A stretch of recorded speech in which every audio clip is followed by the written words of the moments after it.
Hi everyone, Christina here. Welcome to another card video at my YouTube channel and blog. Today I'm going to be using the Birthday Bash stamp set for Mama Elephant, and I'm going to pair it with this older stamp set called Birthday Wishes. My plan for today is to use this really large scene image with the cats and the birthday hats and all the gifts, but instead of coloring or painting the really large scene, I'm going to be heat embossing it on vellum. And then the color on the card is going to come from some watercoloring I do in a shaker card area. So I'm prepping that really large stamp as well as the star balloons image with some Versamark ink. I'm going to stamp this down onto some vellum from Basil, and then I'll be adding some embossing powder. So the embossing powder I'm using today is Alabaster from Brutus Monroe. It's a nice bright white shade. I'm going to sprinkle that on, shake off the excess, and then hit that with my heat tool until it's smooth and melted. You just want to watch until all the powder melts down, and then you know it's completely done. So in order to get these images perfectly cut out, I'm going to use the coordinating dies, and I've just taped them down over those images with a little bit of this tape. It's micropore tape, and then I'll run that through my die cutting machine. I'm going to use these images to kind of plan out my card, get the placement of things just right. Like I said before, there's going to be a shaker area behind the cats, so I want to work on that area first before I move on to the watercoloring. I've got some circle dies here. I'm going to use one of the nested circle dies from Simon, and I've cut down some watercolor paper to be 5 by 5. So the circle die, I'm going to tape it down while I pencil on that shape. And this is going to give me an idea of where that circle window will be for the shaker. Placing the cats and the balloons over top, I'm just placing them over the top so that I can get placements of my greeting. I'm going to use the really large Happy Birthday script stamp from the Birthday Wishes stamp set. I'm just placing that over the top, making sure it's positioned within that penciled circle, but not overlapping the cats or the star balloons too much. Now, watercolor will trap pencil lines onto the paper. You won't be able to erase them later. So I kind of just erase the circle just a tiny bit, and then I'm left with just a little bit of a pencil line, which won't show too much. I'm stamping the Happy Birthday stamp in Versamark ink, and I'm going to use that same white embossing powder. Because the watercolor paper is quite textured, I stamped this twice so that I get a better impression. Sprinkling on that same alabaster white embossing powder, and then using my heat tool to heat set it until it's smooth and melted. And it won't be a perfect impression just because of the texture of the watercolor paper, but it's pretty close. I'm using 3 colors of Dr. P.H. Martin's Radiant Concentrated Watercolor. I'm using Raspberry, Sunshine Yellow, and Ice Blue. And all 3 colors are included in the D set of these watercolor paints. So if you wanted to use the exact colors I'm using today, you could buy the D set and all 3 would be included. Putting drops of each color onto a palette. This is like a plastic palette from Art Impressions. Just 1 little drop of each color will be plenty of watercolor for my entire project. I'm going to be creating a very colorful background for that happy birthday area. So I'm wetting down the entire surface of my watercolor paper first.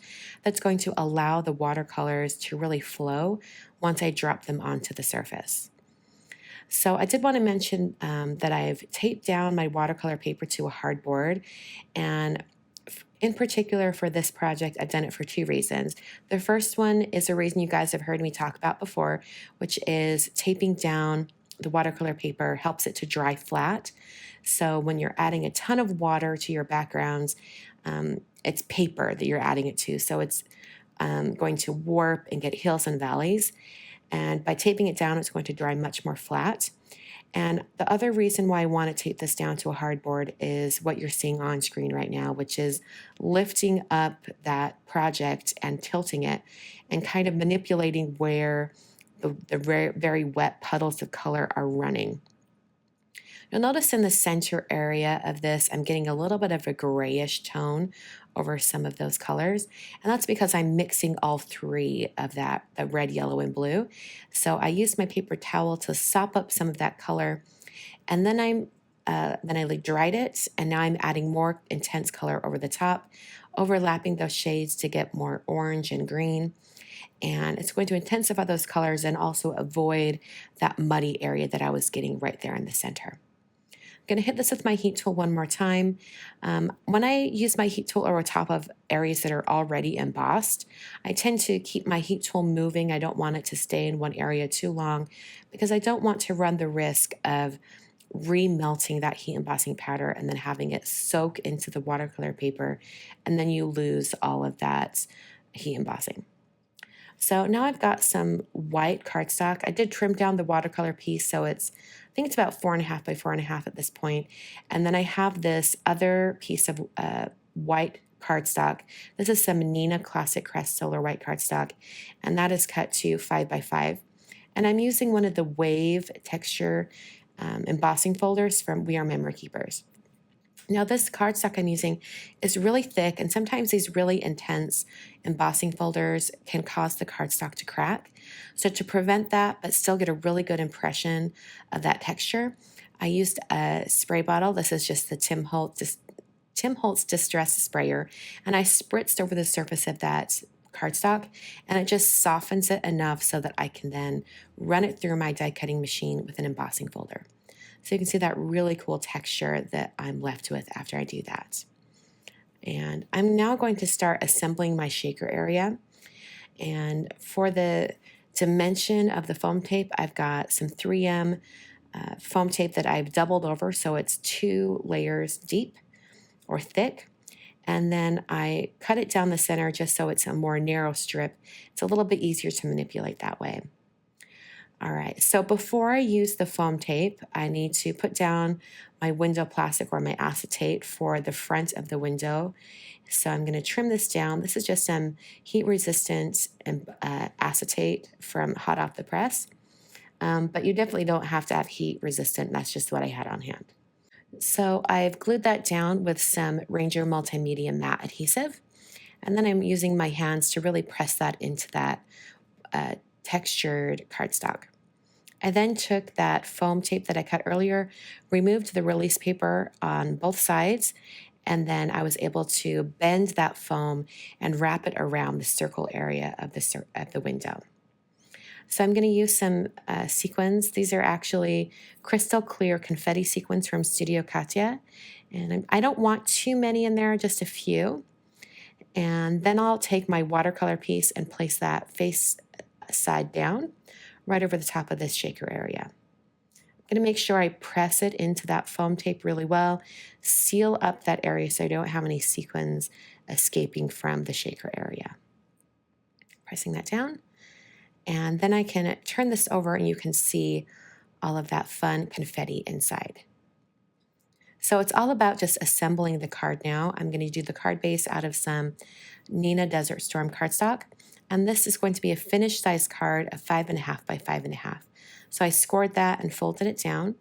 Then I put some tape render adhesive. This is Tombow Extreme Adhesive, and press that down onto the front of the card. So the last thing to do is to add the vellum of the cats and the balloons.